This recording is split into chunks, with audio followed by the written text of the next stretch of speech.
asalaamu calaykum waraxmatullaahi wabarakaatuhu. halkani waa daalaca news janaal. daawadayaal meel kastoo joogteen waxaan idin leenahay kulo wanaagsan. xubinteen waxaan kusoo qaadanaynaa dhacdooyinka layaabka ah. nin meyd ahaan loo aasi lahaa oo soo toosay xilli lagu wadi jiray qabanqaabada aaskiisa.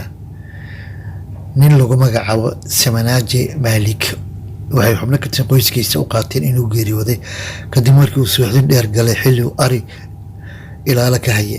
ninkaasi oo arigu ku hayna cows soo daaqaan maalin sabtida lasoo dhaafay ayaa dib u soo laabanin gurigiisa, inkastoo arigii dib ugu soo laabteen gabaldhicii maalintaas guriga. warbaahinta dalka hindiya ayaa sheegtay in ninkaasi kadis ah usoo toosay mar ay socotay munaasabad tacsida ee lagu aasi lahaa. dhacdadan waxay ka dhacday degmada ganjam ee gobolka odisha ee dalkaasi. tuulo joog ayaa u gurmaday ninkaasi, waxay isagoo suuxsan oo miir daboolan kasoo qaaday dhul daaqsin leh, waxayna u qaateen inuu geeriyooday. dadkii u gurmaday ma aysan geynin isbitaal ee waxay isku diyaareen inay aasaan, balse wuxuu soo tuqsay markii ay naxashka ku rideen oo ay socotay munaasabadii lagu aasi lahaa. dadkii kasoo qeyb galay aaska qoyskiisa waxay argagax ka qaadeen markii arkeen inuu ninkii soo toosay qofkii ay meyd ahaanta u aasi lahaayeen.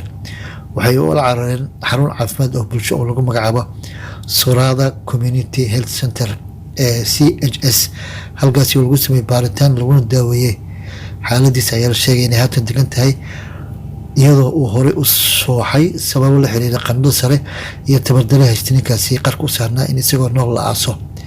xaaskiisa oo lagu magacaabo Soli waxay sheegtay inay ku faraxsan tahay inay aragto saygeeda oo nool, waxayna xustay inaysan markii hore ninkeeda u qaaday isbitaalka markii ay dadka tuulada kusoo wargeliyeen inuu geeriyooday, balse wuxuu ahaa nin suuxsan. isla markaa marka isbitaalka la geeyey la ogaada xaaladiis inay caafimaad qabto, waxayna xustay inay ku faraxsan tahay inuusan saygeeda geeriyoonin. daawadayaal, xubintii layaabkan waa nagintaa. waxaad kala socoteen daalaca news janaal. waanu ku mahadsantiin daawashadiina.